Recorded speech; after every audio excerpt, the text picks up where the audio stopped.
Le grand magazine du samedi, midi, 18h. Les spéciales de RVVS à partir de 15h.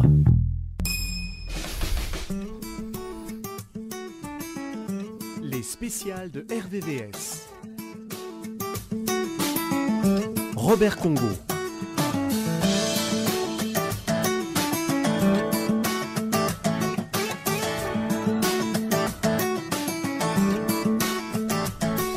Ma vision pour le Congo-Kinshasa et la région des Grands Lacs est le titre du nouvel ouvrage publié par Gaspard Hubert Loncy-Coco aux éditions L'Harmattan. Essayiste réformiste, humaniste et acteur politique, il est aujourd'hui l'invité de la rédaction de RVVS pour évoquer son projet d'un Congo nouveau, fort, prospère et stable, vivant en paix avec ses voisins. Une émission de Robert Congo.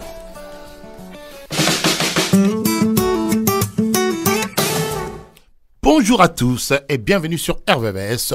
Cette émission, je la dédie à Tablé Rochereau qui vient de nous quitter ce matin à 9h30, 10h à Bruxelles. C'était l'un des grands artistes musiciens congolais, un grand chanteur qui a à son actif fait 2000 chansons. Paix à son âme. Je signale que pour les auditeurs qui souhaiteraient poser des questions à notre invité, le standard est ouvert et ils peuvent composer les 01 34 92 82 42. Gaspard Hubert Loncy-Coco, bonjour. Bonjour, monsieur Congo. Ma vision pour les Congo et la région des Grands Lacs, le titre de votre nouveau livre que vous venez de publier chez L'Harmattan. Alors, expliquez-nous, Gaspard Hubert Loncy-Coco, de quoi s'agit-il ? Il s'agit tout simplement d'un projet de société pour la République démocratique du Congo du 3e millénaire, du 21e siècle et aussi par rapport à la paix, la pacification dans la région des Grands Lacs. Un pays qui a 9 frontières, qui est au cœur du continent africain, ne peut pas vivre indépendamment de ses voisins. Donc la stabilité de la République démocratique du Congo sera pour beaucoup dans la pacification de cette région. Voilà pourquoi je me penche sur ces grands pays et cette région très géostratégique. Un très beau livre, Gaspard Hubert Loncy-Coco, qui se lit facilement, très bien écrit d'ailleurs. De toute façon, tout le monde vous reconnaît ces talents-là. Mais dites-nous, qu'est-ce qui vous a vraiment motivé à l'écrire ?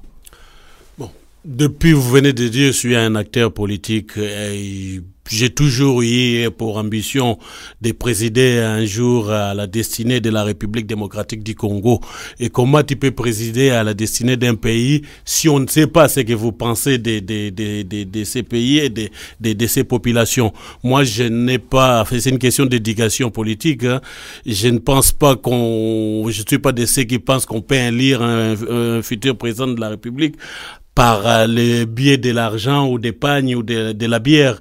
Je pars du principe qu'il faut avoir un projet de société et je ne me présenterai pas parce que je suis mon Congo parisien qu'on me vote pour ça. Mais non, c'est par rapport à ce que je pense pour l'avenir de ces pays. Voilà pourquoi ces derniers temps, je consacre une grosse partie de mon temps à ces pays. Et d'ailleurs, depuis 2010 à aujourd'hui, ça c'est mon 3e ouvrage consacré à la République démocratique du Congo. Donc, c'est un projet, un programme pour un Congo meilleur et davantage éclairé.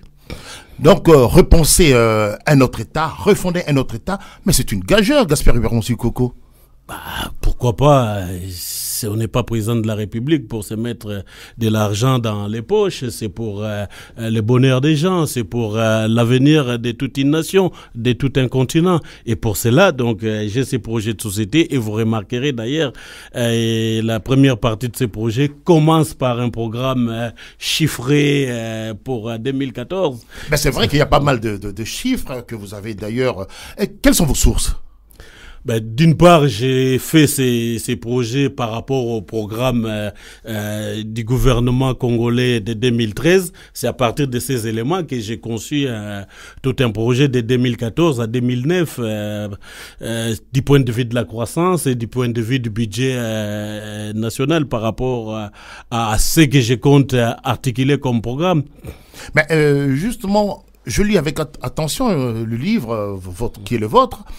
Et on a l'impression que depuis l'indépendance, ceux qui ont justement dirigé ces pays n'ont pas fait grand-chose pour ce pays et beaucoup de choses n'ont pas marché. Et selon vous, qui en est le responsable?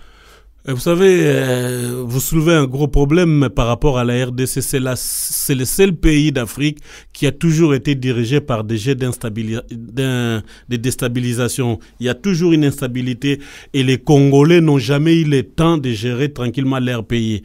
Il y a eu des sécessions moulélistes sous Mobutu. On a connu comment Mobutu a accédé au pouvoir par rapport à Kasavubu. Et avec le père Kabila, on voit l'arrivée de nos voisins de l'Est pour déstabiliser les pays, et récemment le pays sort d'une guerre avec tout ce qui est M23. Donc le pays a toujours été déstabilisé, raison pour laquelle dans ce bouquin, dans cet ouvrage, je consacre un gros chapitre par rapport à l'armée, qui doit être une armée défensive, une armée persuasive, qui puisse permettre la stabilité du pays, parce que sans la paix, l'économie ne peut pas prospérer. Or, vous ne pouvez avoir la paix que si vous avez une armée aguerrie. Et la communauté internationale y est pour quelque chose. C'est un pays immensement riche. Il faut la déstabiliser pour avoir les matières premières à moindre frais. Et il faut aussi faire en sorte que ce pays ne décolle pas, parce que c'est une véritable puissance économique.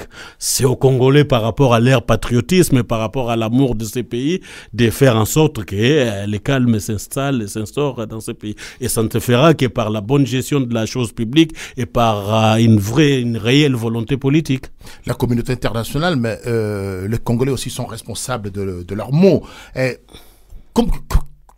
Quelle est la part justement des Congolais? C'est ce qui nous intéresse vraiment. C'est bien beau d'accuser les autres, l'autre est responsable, mais nous, en tant que citoyens congolais, quelle est notre part de responsabilité? Je n'accuse pas forcément la communauté internationale. Je dis que la communauté internationale a aussi une part de responsabilité dans ce qui se passe au Congo. J'en veux pour preuve, je vais revenir à votre question. Là, on a battu militairement les M23. Mais comment on peut aller, et les M23 c'est s'aborder de lui-même? Et comment on peut nous obliger de négocier avec une structure qui militairement n'existe plus? Vous voyez que c'est sournois. Bien sûr que nous sommes les premiers gardiens de nos intérêts et nous sommes les premiers responsables de ce qui se passe au Congo. Et pourquoi on en est là? Il y a un vrai travail à faire d'évolution des mentalités, mais il y a un vrai travail à faire d'éducation politique, mais il y a aussi un vrai travail à faire en matière de patriotisme.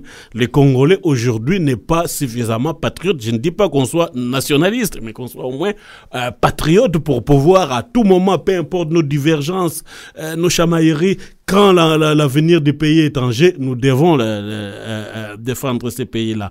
Donc, nous devons passer par cette évolution de mentalité pour ne pas confondre la chose publique avec les biens privés. C'est ça qui se passe au Congo. Quand je vois aujourd'hui, par exemple, le gouvernement qui n'est pas encore, le budget du gouvernement congolais pour 2014 qui n'est pas encore adopté, mais le projet du gouvernement, c'est de 7 milliards de dollars. Moi, ça me fait rigoler.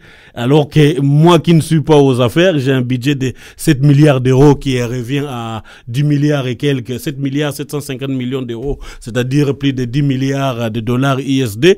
Et sachant que si vous travaillez dollars avec américains, USD, dollars américains. Oui. Et si vous travaillez avec sérieux, avec rigueur, dans les 3 mois du gouvernement, vous pouvez récupérer 3 milliards, plus de 3 milliards de dollars ou d'euros, pardon, dans le circuit informel, l'argent qu'on ne maîtrise pas. Et donc, il y a un budget qui est de 7 milliards de dollars, d'euros aujourd'hui, au mois de mars de l'année 2004, peut être à 13 milliards et quelques. Donc, c'est pour dire que il manque de rigueur à nos hommes et femmes politiques, mais aussi ils n'ont pas une vision à court, moyen, long terme par rapport à ce pays. Le Congo est géré comme une épicerie. Donc vous pensez qu'on a un problème de leadership fort? Bien sûr. Ben, expliquez-vous, Gaspard Hubert Lonsi Coco, parce que vous le soulevez dans votre bouquin. Quand on gagne une élection sans projet de société. Moi, j'ai été au Congo aux élections 2011. Aussi bien les 2 principaux candidats n'avaient pas de projet de société. Il y a eu Kamere qui avait un tout petit peu un projet et Kachala, mais le reste n'avait pas de projet de société. Quand on va aux élections, que l'électeur vote en fonction de l'origine ethnique, en fonction de l'argent qu'on lui donne, en fonction de la bière qu'on lui donne, c'est qu'il y a un vrai problème. Et à ce niveau-là, on a pas qu'à condamner la classe politique congolaise, mais aussi le peuple congolais dans son ensemble. Et d'autant plus qu'il y a un proverbe qui dit qu'on a que les dirigeants qu'on mérite. Dès lors que la population n'est pas politiquement suffisamment formée, ben c'est normal que l'élection se fasse sur des bases obsolètes au lieu que ça se fasse sur un projet. C'est pour cela, moi, j'entreprends cette démarche. Mon premier bouquin s'intitulait La République démocratique du Congo, un combat pour la survie. C'était aussi un projet de société. Le second, c'est après les élections Congo-Kinshasa, le degré zéro de la politique. Parce que je fais le constat de cette faiblesse, de cette faillite de la mentalité politique congolaise.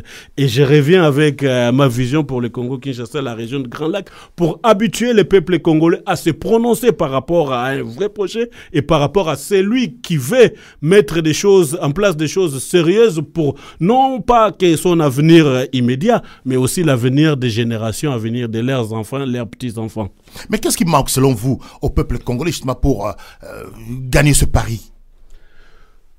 Il manque une mauvaise foi de nos voisins, une mauvaise foi de nous-mêmes, une mauvaise foi des acteurs politiques qui, une fois en place, n'aiment pas l'esprit d'émulation dans le bon sens, n'aiment pas voir des gens suffisamment compétents qui peuvent œuvrer pour ces pays. Alors que dans certains pays, on mise sur l'être humain, on mise sur l'individu pour pouvoir avoir des éléments capables de gérer ces pays. Or, nous, quand vous voyez le budget de l'éducation nationale au Congo, c'est rien du tout. Quand vous voyez le budget de l'armée alors qu'on a 9 frontières et qu'on est agressé en ce moment, c'est rien du tout. Donc, il faut qu'on nous sachions quelles sont nos priorités et par rapport à ces priorités-là, voir sur le plan éducatif quelle formation, quel programme nous allons mettre en place par rapport aux besoins du pays. Et puis, voilà, en gros, c'est facile peut-être à dire, difficile à mettre en place, mais c'est un challenge qui m'intéresse beaucoup. Je vais vous citer Gaspard Hubert Lonsi Koko parce que vous souhaitez fonder un État économiquement dynamique dans lequel règne une justice sociale qui fait les choix de la paix, de la croissance, créer un État de droit. Et d'aucuns diront que c'est un rêve. C'est un rêve. Mais vous y croyez. Mais quelles sont vos recettes? D'une part, par rapport aux recettes, j'envoie les lecteurs à lire les livres puisque le programme est très très détaillé. Donc c'est aussi ça le but du jeu. Je ne vais pas venir ici. Mais comment arriveriez-vous justement à réaliser Oui, je vais arriver à ça. Tout combat politique, tout projet politique naît d'ailleurs de l'utopie d'un individu. Et c'est cet individu-là qui va faire en sorte que beaucoup de gens adhèrent à son projet. Et je cite le jésuite espagnol Balthazar Gracian qui disait qu'on doit apprendre à penser en petite équipe et que la masse adhère à ce que cette équipe pense. Et j'ai toujours fonctionné comme ça. Je crois que cette utopie, comme ce que disait Jaurès, c'est de partir de l'idéal pour maîtriser le réel. Et on peut me reprocher d'être utopiste. Mais qu'est-ce que la politique sans l'utopie? Et le tout, c'est de transformer cette utopie en réalité. Ici, en France, où on est, quand Léon Blum parlait de congés payés, les gens rigolaient. C'était une utopie qui est devenue une réalité. Donc, moi, j'ai des convictions, de vraies convictions politiques. Je le mets noir sur blanc sur un livre et je ne demande qu'à ce qu'on m'accorde la possibilité de pouvoir le mettre en place. C'est des choses qui ne sont pas sorties de l'opération du Saint-Esprit. C'est toute une étude, toute une analyse après un constat de 1960 à aujourd'hui. Et par rapport aux chiffres du gouvernement congolais de 2013, j'ai battu toute une projection pour 2014 à 2019. Justement, Gaspard Hubert Lonsi Koko, votre quête est tout à fait légitime. Mais qui sont justement vos soutiens dans cette démarche-là? Dans cette démarche, on ne peut pas avant tout compter sur le soutien de qui que ce soit. Il faut vous-même déjà commencer par montrer la détermination que vous êtes à mesure ou vous avez envie de faire ça. À partir de là, les gens vont commencer petit à petit par rapport à la défense de votre projet, par rapport à vos convictions, à adhérer à ce que vous faites. Vous n'allez pas dire qu'on va prendre le pouvoir sans avoir un projet de société. Et c'est ce qui fait qu'aujourd'hui, le Congo ne marche pas. On met la charrue avant le bœuf. Moi, je commence par avoir un projet de société. Je dis à mes compatriotes, voilà ce que je compte faire. Ceux qui se retrouvent dans ces projets me rejoignent et puis qu'on puisse ensemble matérialiser ça. cuando la mai suya escucha mi vida. African fiesta yo son el Congo. Oye, oye, la rumba congolesa. Baila cuando la mai suya escucha mi vida. African fiesta yo son el Congo. Oye, oye, la rumba congolesa.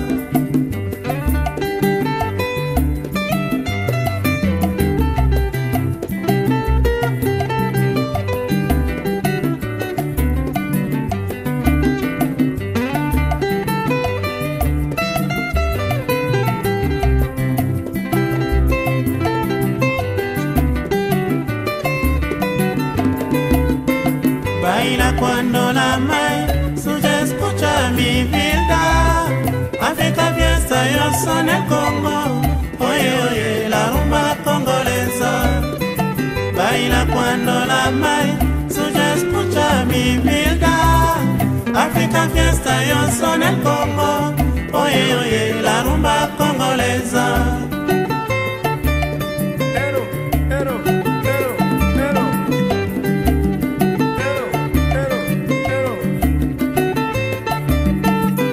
Baila Kumbanela, leo la capital. Baila Kumbanela.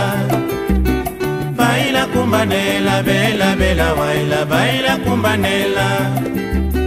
Baila Kumbanela, Congo, Leopoldville. Baila Kumbanela. Baila Kumbanela, leo la capital. Baila Kumbanela. Baila Kumbanela, bella, bella, baila. Baila Kumbanela. Baila Kumbanela, Congo, Leopoldville. Baila Kumbanela.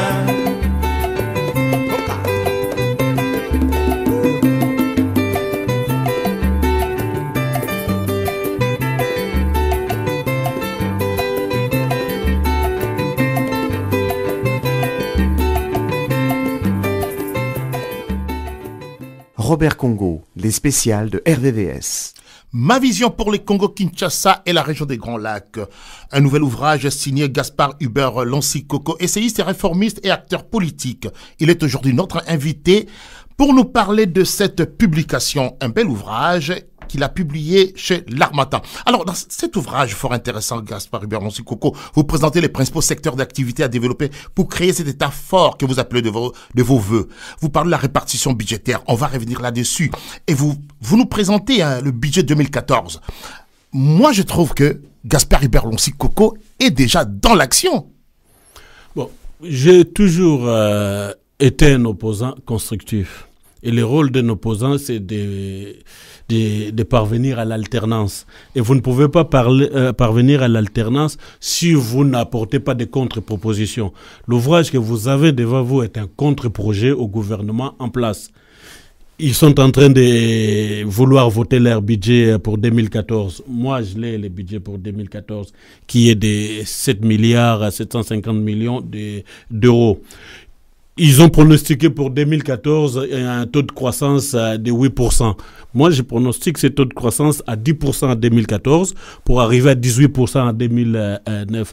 Donc, je l'ai dit dès le départ, j'ai l'ambition de présider à la destinée de la République démocratique du Congo. Et pour cela, j'ai un projet cohérent, d'avant-garde, qui permettra à ce pays de devenir une vraie puissance économique.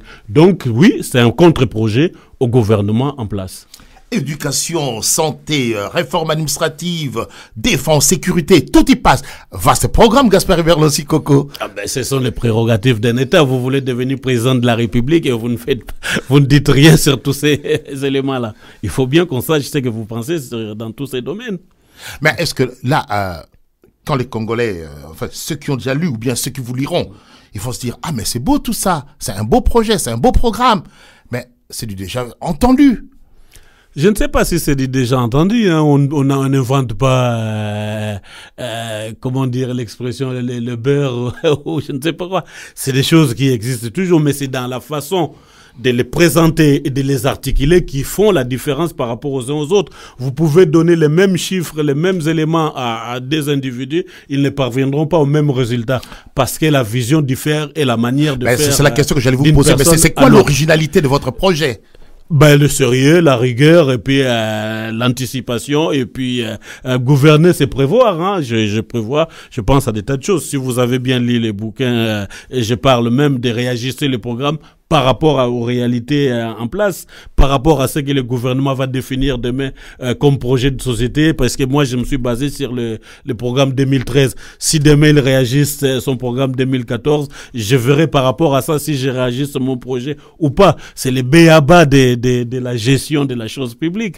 Et il faut être effectivement formé à ça. Et comment comptez-vous convaincre les Congolais de votre bonne foi?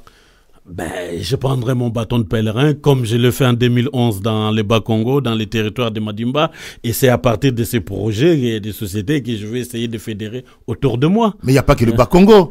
Non, je l'ai dit, j'ai parlé des législatives quand je suis allé aux élections dans le Bas-Congo, je suis allé sur le terrain et j'ai mené campagne.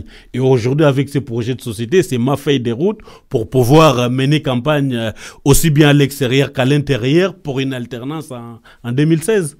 Et vous parlez justement du respect des droits de l'homme. Et pensez-vous que l'environnement est prêt à vous suivre par rapport à ça? Parce qu'il n'y a pas que l'environnement congolais, il y a aussi l'environnement africain. Mais raison pour laquelle j'ai ces programmes.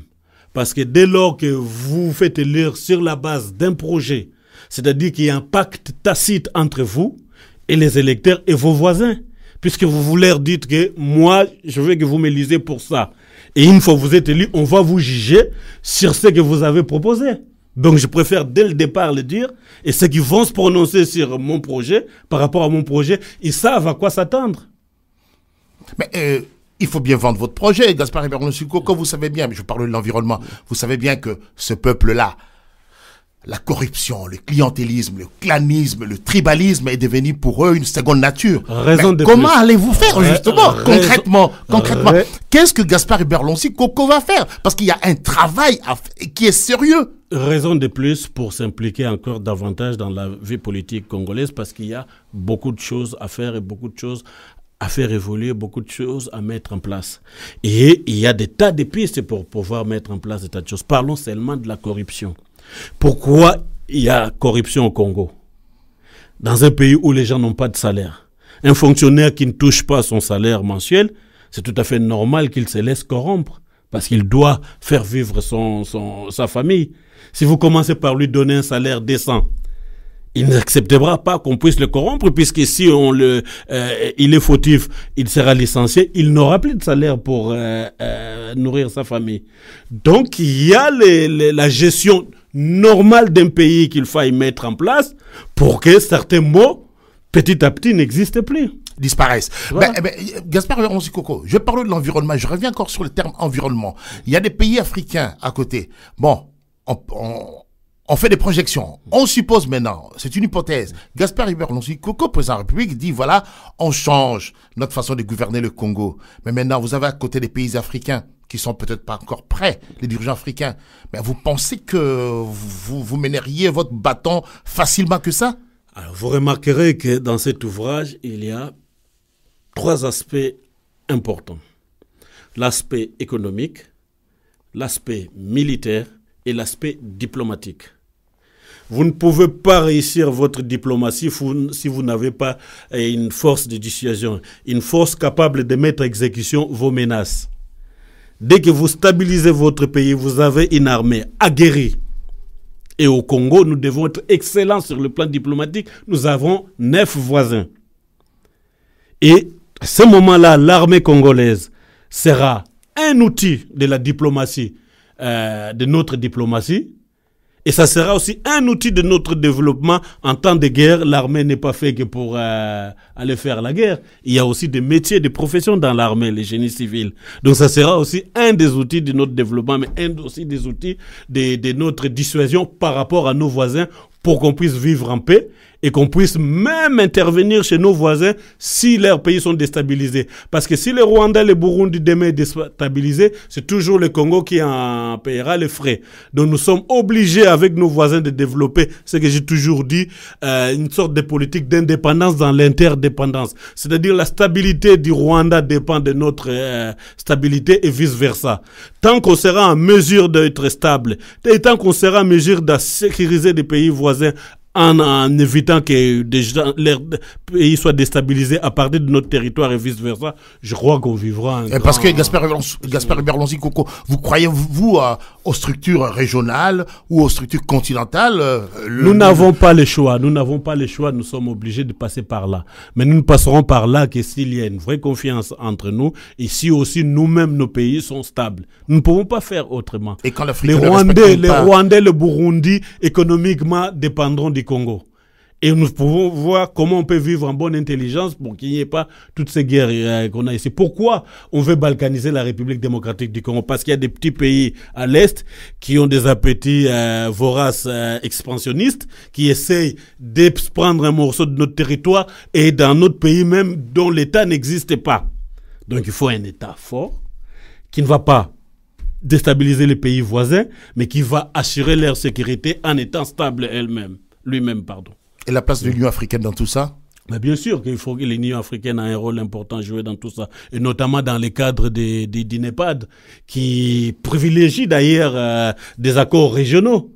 Donc, ce volet du NEPAD sera très très important pour le Congo par rapport à nos rapports avec les pays des Grands Lacs, par rapport à la communauté internationale des pays des Grands Lacs.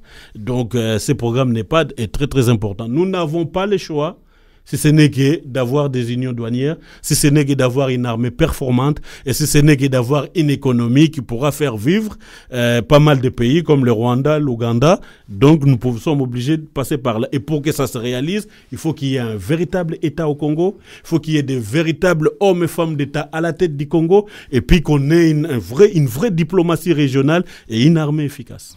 Et Gaspard Hubert Lonzi Coco va essayer de faire respecter le texte, et les autres vous suivront. Gaspard Hubert Lonzi Coco. Vous savez autant que moi que les textes, les accords ne sont pas respectés. Je serai respectueux de la souveraineté de nos voisins et je ferai en sorte que nos voisins respectent notre souveraineté. Il ne la respectera que tant que nous aurons une vraie armée.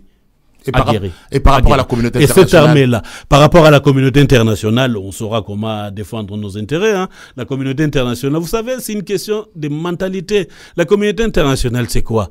Est-ce que les Américains ont eu gain de cause des Vietnamiens alors qu'ils étaient hyper armés? Est-ce que les Américains ont eu cause des Japonais alors qu'ils ont occupé le Japon? Ça a empêché que le Japon devienne à un moment donné la première puissance, voire la deuxième puissance économique du monde? Je pense pas. Et le rôle de l'Union africaine est très important. Il faut que les Africains apprennent à travailler ensemble, apprennent à voir avant tout l'intérêt de leur continent avant d'autres continents. Mais je ne vois pas quel est le problème avec la communauté internationale. Nous avons besoin d'une technologie qui est à la portée de la communauté internationale. Et cette communauté internationale a besoin des minerais qui est à notre portée. Il faut avoir l'intelligence de pouvoir vivre ensemble pour voir les intérêts des uns des autres. Et je vous rappelle que j'ai une trentaine de vies en France. Donc je connais très bien cette communauté internationale. Je connais très bien la mentalité occidentale. Je suis quelque part un de leurs enfants, donc on peut se parler. D'accord, Gaspard Hubert Lonzi Coco, mais vous pensez pas que l'Union africaine, c'est pas même que vous le pensiez, mais vous le savez très bien que l'Union africaine ne fait pas le poids vis-à-vis de cette communauté internationale. Alors qu'est-ce qu'il faut faire, monsieur Congo? Il faut baisser les bras et ne rien faire. Il faut pas baisser, il faut justement changer de stratégie. Mais c'est cette stratégie-là qu'il faut nous expliquer. Quelle sera la stratégie de Gaspard Hubert Lonzi Coco vis-à-vis de la communauté internationale et vis-à-vis des multinationales? La stratégie, elle est simple. La stratégie, elle est tout à fait simple. Tout ce qui relève de l'Afrique, il faut en parler dans des réunions au sein de l'Union africaine. Il faut voir qu'est-ce qu'on veut pour l'Afrique, qu'est-ce qu'on veut pour les différentes régions africaines et quelle politique africaine nous pouvons mener par rapport au reste du monde. Par rapport au reste du monde, il faut voir qu'est-ce qui les intéresse chez nous, qu'est-ce qui nous intéresse chez eux. Et puis on va voir par rapport aux accords qu'on va passer. Regardez, je vais vous dire une chose. Dans tous les accords qui se sont passés, et comment la Chine s'est développée? Pourquoi la Chine aujourd'hui fabrique des avions? Parce que dans tout accord que la Chine a eu avec les Occidentaux, il y a eu toujours un accord de transfert de techniques et de technologies. Et pourquoi nous, Africains, nous ne le ferons pas? Mais qu'est-ce qui nous manque, justement? Voilà, c'est une vraie volonté politique qu'on n'a pas, et que nos dirigeants actuels n'ont pas. C'est une question de vision politique. Et c'est aussi une question du fait que Comme on met en place des chefs d'État qui ne sont pas vraiment issus du suffrage universel, ce sont des sous-préfets d'autres puissances qui sont là pour les intérêts des autres. Or, moi, je serai là avant tout pour l'intérêt des Congolais, pour l'intérêt des Africains et pour l'intérêt commun des Congolais, des Africains et de nos partenaires habituels. Pas un proconsul? Non, je serai un président à 100% congolais. Gaspard Hubert Lonsi Koko, les jeunes occupent une place importante dans votre programme. Alors, dites-moi, que pensez-vous du phénomène Kuluna et l'opération coup de poing mise en place par les autorités congolaises? La jeunesse, c'est l'avenir d'une nation. Et tout à l'heure, j'ai dit qu'il faille miser sur l'être humain si on veut développer notre pays. Et c'est pour cela que je m'appesantis beaucoup sur l'éducation, sur l'instruction, sur ce que nous voulons, ce que le Congo veut comme programme, comme projet, et adapter son instruction, son éducation par rapport à ses besoins. Et je crois que j'injecterai beaucoup d'argent pour l'enseignement primaire, pour l'enseignement secondaire et notamment pour l'enseignement professionnel. Et aussi, je transformerai nos universités, une grosse partie de nos universités, en des laboratoires, en des centres de recherche pour pouvoir technologiquement être en forme, au point, et pouvoir développer notre pays par rapport à nos besoins. Et ce phénomène Kuluna, justement, parce que là, on parle maintenant de l'opération coup de poing. Oui, mais c'est dû à quoi? C'est dû au chômage. Déjà, la plupart des 80 et 70% des Congolais sont au chômage. Et comment on peut bien élever, bien éduquer les enfants quand il n'y a pas de travail? Et deuxièmement... Donc c'est une bonne opération, le coup de poing. Ça dépend comment c'est mené. Vous pouvez mener ces coups de poing et si vous n'avez pas de projets alternatifs par rapport à ces jeunes, ils reviendront demain. Il ne suffit pas de les maîtriser aujourd'hui, mais il faut voir comment, qu'est-ce que vous allez faire pour eux demain, quelle formation vous leur proposez. Nous avons une armée qui n'est pas aguerrie, avec 9 frontières. Et moi, mon souhait à court terme, qu'il y ait 100 000 personnes dans l'armée congolaise, à long terme, 500 000. Pourquoi ces jeunes-là, on ne peut pas les former pour qu'ils fassent partie de l'armée? Il y a plusieurs pistes pour ça. Et comment comptez-vous faire participer justement la diaspora à votre projet? La diaspora aura une place de choix. Pourquoi? Parce que je suis de ceux qui pensent qu'il faut faire émerger une classe moyenne au Congo. Il y a d'un côté les riches, de l'autre côté les pauvres et un trou au milieu. Je pense que la diaspora congolaise avec son pouvoir d'achat peut jouer un rôle important à court terme pour le développement du pays. Encore faut-il qu'on puisse, nous, gouvernements, leur permettre certaines facilités en matière d'investissement. Tous ceux qui veulent investir au Congo, il faut voir qu'est-ce qu'on peut leur offrir en matière sur le plan douanier, sur le plan de la taxe, pour qu'ils puissent créer des emplois, notamment dans les domaines des petites et moyennes entreprises au Congo. C'est un levier important pour faire développer le pays à court terme économiquement.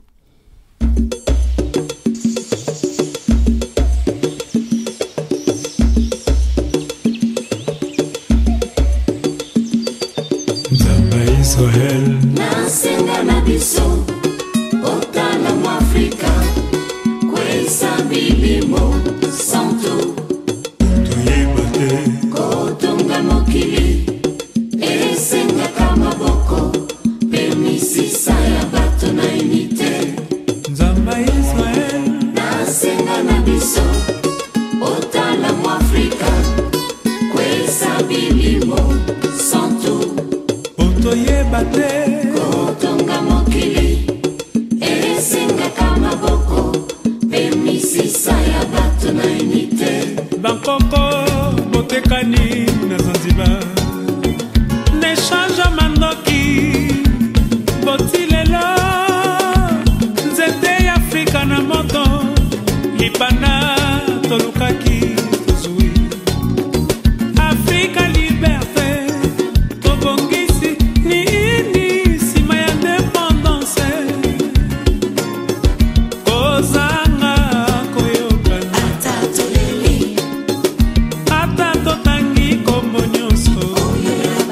to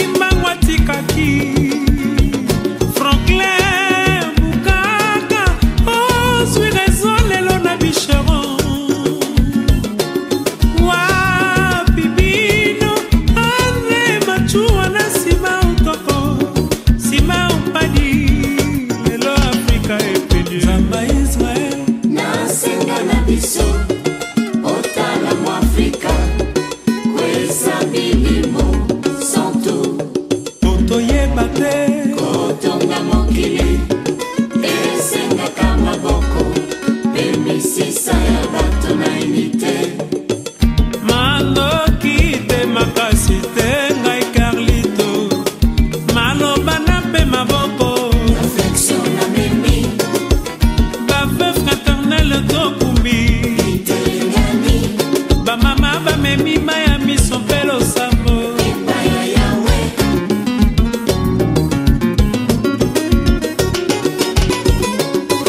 kozanga koyokana ata totangi kombo nyonso oyo ya basantu mitema mikozika songa l'espoir tokozanga kaka se mopepe ya nzambe bana bozali se kolota liboso ya siècle bandi kotana filosofi ngai mpe nakoma lokola awa banso toponi bahanzela mikuse confiance topesa nani toyeba kolata bozoba ya Afrika après l'indépendance nzamba Israel nasenga na biso otala mu Afrika kwesa milimo santu totoyeba te kotonga mokili esenga kama boko emisisa ya bato na unité Africa está quente. Les spéciales de RVVS, Robert Congo.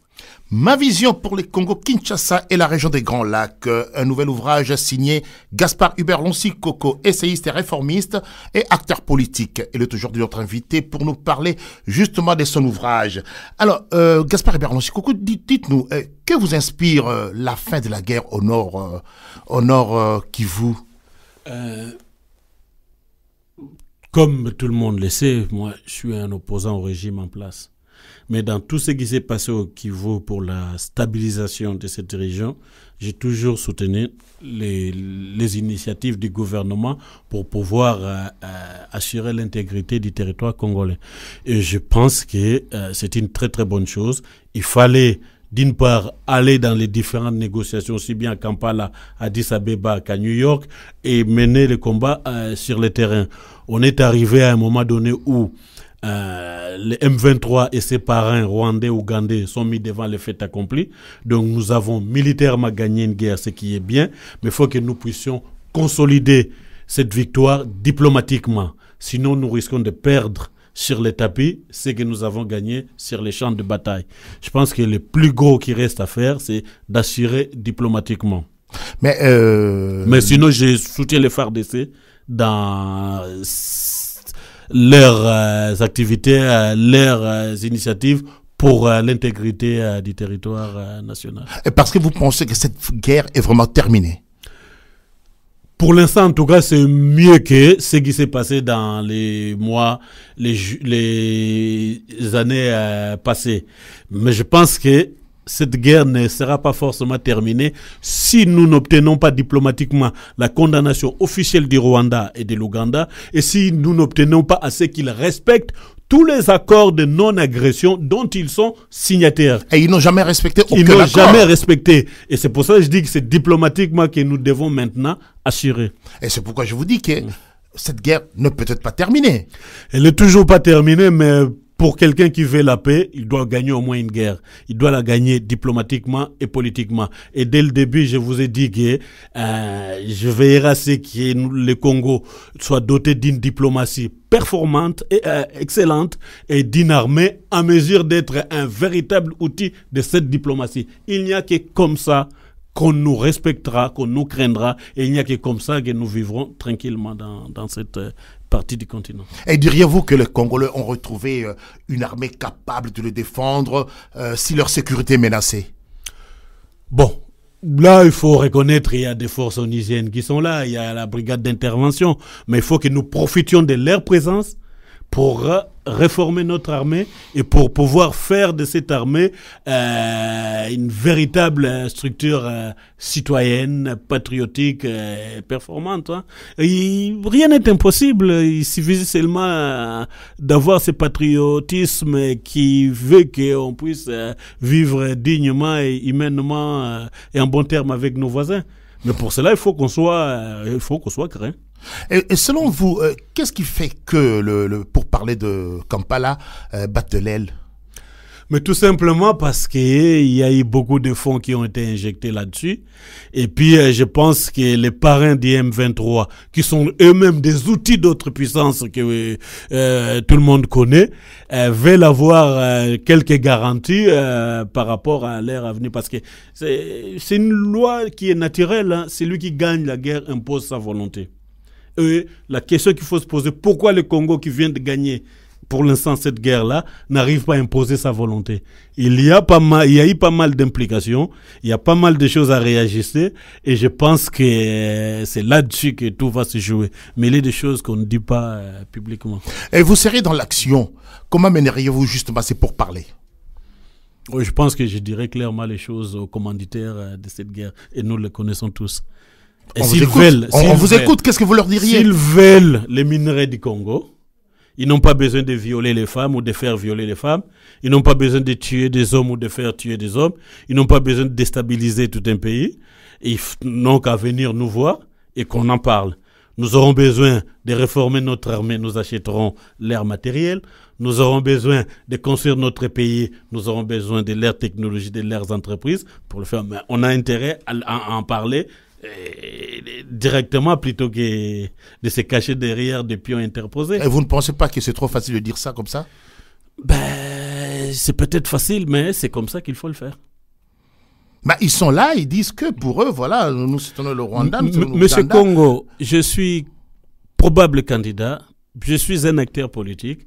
Il y a des démarches que je fais et qui ne se disent pas, qui ne se voient pas, mais je rencontre des gens et puis on en parle. Et le risque de balkanisation de Congo-Kinshasa est écarté? Dans tout pays, rien n'est écarté. Même ici, on est en France. Si demain l'armée se soulève dans ces pays, la démocratie n'existera plus. Il faut tout simplement ce que le Congo doit obtenir. Et c'est ce qu'on a d'ailleurs obtenu avec Mobutu. Hein. Nous avons condamné Mobutu, mais Mobutu nous a laissé léguer une chose, c'est l'intégrité du Congo. Beaucoup de moyens ont été mis en place pour déstabiliser le Congo, on n'arrive pas. Je pense que ça, c'était un grand acquis qu'il doit falloir à tout moment consolider.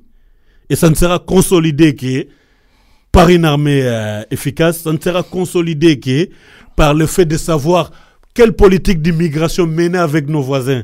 Parce qu'il y a beaucoup de nos voisins qui nous envient, qui veulent venir travailler chez nous. C'est à nous de voir comment on peut vivre en bonne intelligence avec eux.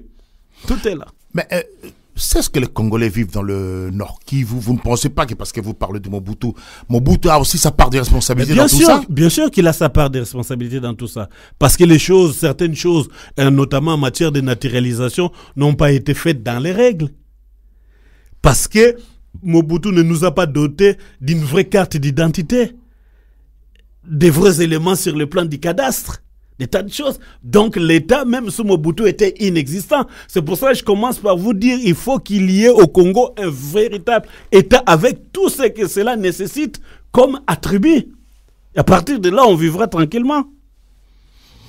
On va revenir un peu pour parler de c'est ce qu'il y a dans votre livre, parce que vous parlez d'un Congo stable qui vivrait en paix avec ses voisins. C'est ce que vous avez d'ailleurs souligné. Alors, maintenant, expliquez-nous concrètement comment créer ces conditions du bien-être avec ses voisins de la région de Grand Lac et comment rétablir cette confiance entre les Congolais, les Burundais et les Rwandais. Parce que cette confiance n'existe plus et les uns se méfient des autres. Mais vous avez tout à fait raison. Il est évident que tant que les peuples rwandais, burundais ou ougandais ne se réconcilieront pas, tout ce qu'on peut vouloir faire sur le plan régional ne marchera jamais. Vous remarquez qu'on a voulu nous imposer tout de suite la relance de la CPGL, de la Communauté économique des pays des Grands Lacs. Et dans mon ouvrage, je parle du réaménagement de la CPGL. Parce qu'il faut qu'on tire les leçons. La CPGL, c'était quoi? Dans la CPGL, il y a des accords de non-agression.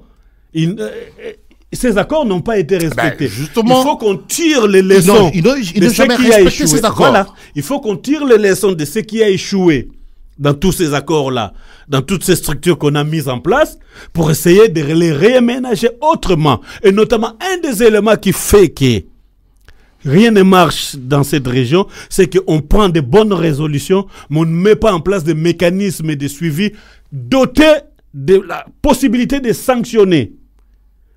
Il n'y a pas une possibilité de sanctionner tous ceux qui violent les accords signés. Et là, rien ne marchera. Mais dès lors qu'il y aura des instances qui pourront trancher, sanctionner, je pense qu'on ne vivra pas des guerres qu'on est en train de vivre aujourd'hui. On va dire que la guerre est terminée au Nord Kivu. Et vous pensez que Kabila y a été vraiment pour quelque chose? Je ne pense pas que c'est le lieu et le moment d'en parler. Je regrette tout simplement, peut-être la subtilité politique va intervenir là-dessus, je regrette tout simplement que lors des concertations nationales qui se sont déroulées au Congo, qu'on ne s'est pas penché sur les véritables causes de la guerre de l'Est. Quelles sont les véritables causes de la guerre de l'Est, Gaspard? Je pense qu'à un certain moment, les linges sales se lavent en famille. Je serais irresponsable si je parle de toutes les choses ici, mais à un moment donné, nous, Congolais, nous devons avoir d'autres concertations entre nous pour parler sérieusement de ce qui a fait qu'il y a eu plus de 10 millions de morts au Congo, de ce qui a fait qu'il y a eu des femmes violées, des enfants enrôlés dans l'armée, de ce qui a fait que le pays a été déstabilisé. Il va falloir qu'on en parle. Parce qu'il y a eu des accords, des personnes qui sont arrivées pour prendre le pouvoir et qui ont donné des garanties à leurs parrains pour pouvoir déstabiliser ces pays. Et tant qu'on ne clarifiera pas cette situation, la menace pèsera toujours. Et parmi ces gens-là, il y en a qui sont au pouvoir aujourd'hui à Kinshasa? Ça ne sert à rien de mettre de l'huile sur le feu en ce moment, mais le moment venu, on en parlera. Et Kabila serait une girouette dans l'histoire? Ça, je pense que le Parlement congolais doit s'interroger là-dessus. Et moi, je veux qu'il y ait des hommes et des femmes d'État au Congo qui pensent plus avant tout à l'intérêt du pays qu'à leurs propres intérêts. Gaspard Berlonssi-Koko, l'opposition, on sait très bien que l'opposition ne fonctionne pas normalement à Kinshasa. Mais dans toute cette histoire, concertation nationale, le pourparler de Kampala, on n'a pas trop entendu parler de l'opposition congolaise. Qu'est-ce que vous en pensez, vous? Raison pour laquelle le peuple congolais qui est souverain doit maintenant savoir se choisir de véritables acteurs politiques qui pensent à leurs intérêts, aussi bien dans la majorité que dans l'opposition.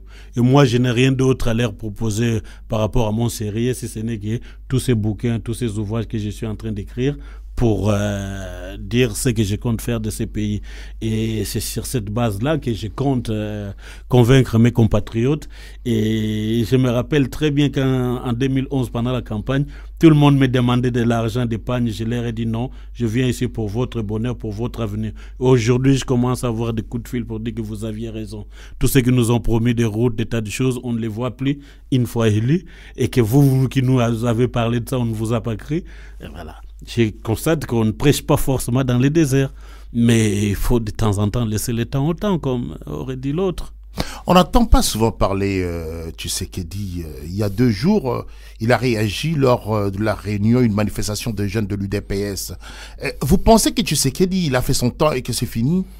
Il faut poser cette question à M. Tshisekedi. Moi, je pense quand même que la vie politique, surtout quand on est dans l'opposition, c'est tout un maillon. Il y a des gens qui vont prendre des initiatives et qui vont peut-être faillir, mais certaines de leurs actions préparent l'avènement ou l'arrivée d'autres personnes. Tshisekedi a joué son rôle, en bien ou en mal, on ne sait pas, mais en tout cas, ce monsieur a éveillé quand même une certaine conscience. Il a fait quand même un certain travail. Vous avez vu son âge. Et s'il continue à travailler jusqu'à aujourd'hui, peut-être que les jeunes aussi n'ont pas été en mesure de prouver qu'ils sont prêts à prendre la relève. D'assurer la relève. Assurer la relève. Donc, je n'ai pas condamné Tshisekedi, mais je sais qu'il a fait des choses qui permettent aussi qu'il y ait des gens comme moi aujourd'hui. Et je lui reconnais au moins ça. Certains acteurs politiques sont encore en prison et pourtant on nous avait promis la libération de ces gens-là. On ne peut pas parler de réconciliation nationale tant qu'on met des gens en prison à cause de leurs opinions. vous remarquerez qu'il y a eu des amnisties. On a plus amnistié des voleurs, des tenus de droit commun plutôt que des politiques. Alors que le problème qui se passe au Congo, c'est un problème politique. Il y a une vraie crise politique. Donc il faut amnistier les acteurs politiques aussi. Notamment un certain Diomine Dongala et d'autres. Voilà.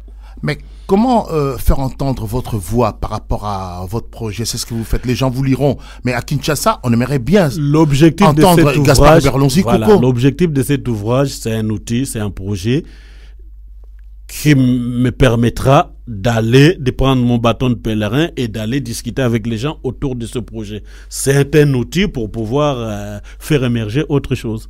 Ce n'est pas quelque chose fait seulement sur le plan intellectuel, montrer que je sais faire ça, je sais écrire, je sais parler. Non, il faut que ce qui se trouve dans cet ouvrage soit décliné concrètement. Et les gens diront que Gaspard Hubert-Lonsi Koko était candidat à la présidentielle en 2011. Il est devenu... Après, il a changé d'avis pour se présenter à la députation. Et là, peut-être qu'il sera candidat. Peut-être qu'il sera candidat en 2016. Mais, et si vous changiez d'avis? Sottise. En 2011, il y a eu 11 candidats de l'opposition face à une seule personne. Et c'était une élection qui d'habitude s'est déroulée à 2 tours. Et elle a été ramenée à 1 tour. Comment on peut, lors d'une élection à 1 tour, être 11 personnes, et si j'étais candidat 12 face à une seule personne? Au contraire, j'ai eu l'intelligence de me retirer pour ne pas hypothéquer l'avenir, les chances de l'opposition, et deuxièmement, ne pas porter la responsabilité de cet échec. Je ne suis pour rien dans l'échec de l'opposition congolaise. Si on additionne les voix de l'opposition congolaise, elle était majoritaire par rapport aux voix faites par M. Kabila. Donc, au contraire, ça montre même que ce n'est pas mon intérêt personnel qui prime sur l'intérêt de la nation. Et vous avez soutenu qui alors en 2011? J'ai voté, je le dis, même si le vote est secret, j'ai voté pour M. Tshisekedi. J'ai estimé que j'ai des choses à lui reprocher, mais j'ai estimé que c'était l'un des candidats qui pouvait fédérer tout le monde. Dommage qu'il s'y ait mal pris par rapport à d'autres opposants. Mais bon. Il n'y a que ceux qui ne font rien, qui ne commettent pas d'erreur. Et pourquoi arriver à ce point, l'opposition congolaise n'est pas arrivée à se mettre d'accord sur un candidat unique? Ce n'est pas une question qu'il faut poser sur moi, puisque moi je me suis retiré, donc j'avais la capacité d'œuvrer pour un candidat unique. Ça n'a pas été fait, c'est dommage, c'est pas fait. En tant que porte-parole d'un parti politique, vous aviez quand même un mot dans l'opposition. On a dit tout ce qu'il fallait dire. Nous ne sommes pas des dictateurs, on est des démocrates. Les gens ne nous ont pas suivis. Quand un enfant joue avec le feu, il faut le laisser se brûler. Il comprendra ce que c'est que le feu. On a vu ce que ça a donné et j'espère que nous tirerons les leçons de 2011 par rapport à 2016. Et comment comptez-vous faire justement pour que les gens vous suivent? Nous allons nous parler. Vous savez, nous sommes des êtres humains. Hein? Nous allons nous parler, nous allons essayer de nous mettre d'accord sur certaines choses. L'avenir nous dira, nous montrera ce qui va se passer. Mais en tout cas, nous allons nous parler. Et votre décision d'être candidat à la prochaine présidentielle, cette décision, elle est prise? J'ai écrit un bouquin pour vous dire voilà ce que je compte et j'aspire à la magistrature suprême. Et c'est un projet parmi tant d'autres. Ça se trouve qu'il y aura d'autres projets aussi qui vont émerger. Et le moment venu, on va voir dans l'opposition qui est le meilleur d'entre nous et qui est en mesure de de mener ces combats. Votre décision est définitive? Moi, j'aspire à présider la République démocratique du Congo. Si je suis le meilleur d'entre nous, le moment venu, j'irai jusqu'au bout. Si j'estime qu'il y a d'autres qui sont meilleurs que moi, on verra comment on peut se coaliser pour avoir qu'un seul candidat. Mais je pense que ce n'est pas le moment de dire que j'irai jusqu'au bout ou pas. En tout cas, je manifeste ma volonté de présider ce pays et pas par des paroles, mais à travers un projet que vous avez devant vous. Ainsi se termine cette émission. Merci à tous de l'avoir suivi. Merci à Gaspard Hubert-Lonsi Koko qui a bien voulu répondre à notre invitation.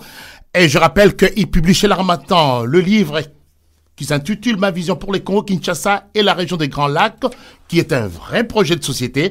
Merci à Johan qui a réalisé cette émission. Restez à l'écoute de RVVS 96.2. À 18h, vous retrouverez Rosie dans Sublime Tradition. Au revoir et à bientôt.